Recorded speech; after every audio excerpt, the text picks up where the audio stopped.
안녕하세요. 닥터 꼬집입니다.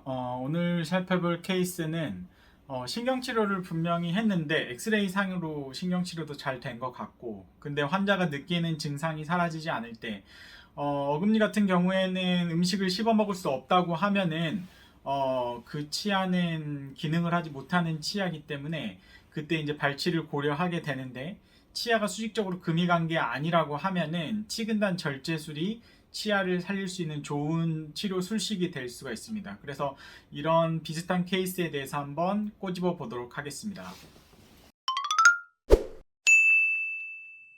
네, 작은 어금니가 신경치료 했는데도 계속 아파요. 신경치료 후에 지속적인 통증으로 인해서 치근단 절제술을 했던 케이스인데, 제가 치근단 절제술 케이스에 대해서 조금 실제 동영상을 촬영해서 좀 편집한 것도 있고, 치근단 절제술이 왜 미세 현미경이 필요한지에 대해서는 앞에 영상들에서 많이 강조를 해드렸고, 그래서 좀 디테일한 과정이 궁금하신 분들은 다른 영상을 좀 참고하시면 좋을 것 같습니다. 60대 여자 환자분이셨는데요. 오른쪽 위 잇몸이 아파요 라는 주소로 이제 오셨어요. 압력을 주면 날카로운 통증이 있고 뭔가 미열감도 느껴져요 라고 이제 오셨는데, 2년 전에 오른쪽 위 작은 어금니에 신경치료를 받았다고 하셨어요.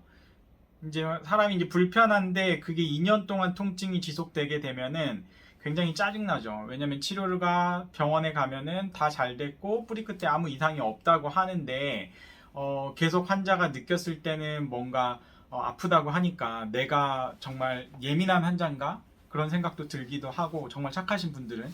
그리고 어떤 분들 같은 경우에는 이건 내가 진짜 아픈데 왜 병원에서는 아무 이상이 없다고 할까, 그런 답답함을 호소하시는 환자분들이 계십니다. 그래서 이 환자분 같은 경우에는 일단 뭐 크랙도 의심이 됐어요. 크랙도 의심이 돼서 치아에 약간 실금이 가면 눈에 보이지 않는 금이 있기 때문에 그것 때문에 증상이 있는 경우도 있어요. 근데 크랙이 보통은 이 위쪽에서부터, 크라운에서부터 진행이 되면은 이제 위쪽에서 뭔가 현미경으로 쳐다보거나 신경치료하는 과정에서 디텍트가 되는데, 이게 발견이 되지 않는 경우, 뿌리 쪽에서부터 시작이 됐다고 하면 위에서 백날 들여다봐도 저희가 알 방법은 없고, 따라서 이제 뿌리 끝에 이제 지속적으로 이제 통증이 있으면 크랙이 의심이 된다고 많이들 이제 치과사들이 진단을 합니다. 어찌 됐든 이 환자분 엑스레이 상으로 큰 이상 소견이 없었고요. 그런 경우에는 요즘 같은 경우에 이제 CT를 많이 찍는데, 이제 CT 같은 것들이 장비가 없다고 하면은 어쨌든 치아를 살리는 쪽에 치료 계획을 세우기 위해서는 치근단 절제술밖에는 이제 치료 방법이 없는 거예요. 위에서 하는 최선의 신경치료를 했음에도 불구하고 지속적으로 통증이 있을 수 있거든요. 왜냐하면 신경관 자체가 굉장히 그물망처럼 얽힌 복잡한 구조기 때문이에요. 그래서 어쨌든 치근단 수술을 하러 들어가서 뿌리 끝을 잘라서 이렇게 관찰을 하는 거죠. 그래서 이제 뿌리 끝을 잘라내면 신경관이 이렇게 중간에 동그라미처럼 있는 거고, 이쪽에 보면 저희가 열심히 필링을 해서 핑크색 재료로 채웠지만 이쪽에 미세한 뭔가 틈새가 있는 것처럼도 보여요. 근데 어쨌든 오염이 된 상태는 아니었는데 뿌리 끝에 미세한 염증이 있어서 이 부분을 갖다가 파내고 그 다음에 MTA라는 재료로 이렇게 뿌리 끝을 채워 넣은 모습을 볼 수가 있습니다.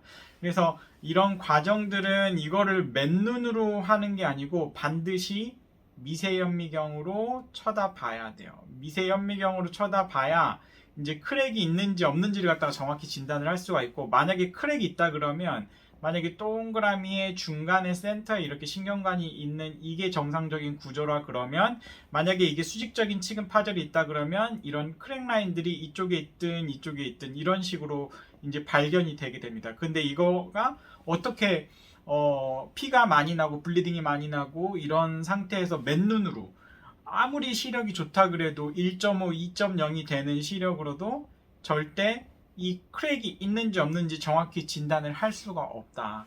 그래서 정확히 보고 정확히 사진을 진단을 하려면 미세 현미경으로 보통은 10배 배율에서 수술을 하고 맥시멈 25배, 26개까지 확대를 해서 반드시 관찰을 하고, 거기서 크랙이 발견됐을 때 크랙으로 진단하고 발치하고 임플란트로 가는 게 맞지, 그게 아닌데 맨눈으로 그거를 진단을 할 수가 없는 거예요. 그래서 anyway 이 환자분 같은 경우에는 치근단 수술을 했어요. 여기 보면은 이제 염증이 이렇게 있었기 때문에 염증을 긁어내고 뿌리 끝을 잘라내고 이렇게 틀어막는 수식을 한 거죠.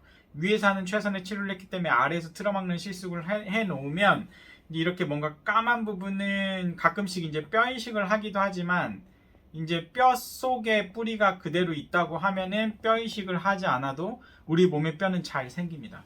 그래서 3개월만 지나더라도 아까 까맣게 있던 이 부분이 뼈가 생겼잖아요. 이미 환자분의 증상 어떻게 됐을까요? 자, 증상이 없어졌고 뿌리 끝에 염증이 없어졌어요. 자, 이 치아 이제 얼마나 쓸 수 있을까요? 이 환자분은 만약에 계속 아프다 그래서 저희 병원에 안 오시고 다른 곳에서 뽑고 임플란트를 했다고 하면은 또 임플란트도 나름 잘 하면 편안하긴 하지만 너무 이 치아가 아깝잖아요. 그래서 일단은 모든 치료의 계획은 만약에 살릴 수 있다 그러면 그 치아를 살리는 게 맞다라고 보시면 될 것 같습니다. 이게 술전이고 뿌리 끝에 엑스레이 상으로는 염증이 없는 것 같지만 실제 수술에 들어가 보니 염증이 꽤 커다란 염증이 있었고 이게 수술하고 3개월만 지나도 뼈가 이렇게 차 올라오더라. 이런 과정을 통해서 증상이 해결이 되고 만약에 이제 씹을 때 아픈 증상도 해결이 되고 뼈도 차 올라왔다 그러면 크라운을 씌워서 오랫동안 쓸 수 있는 거죠.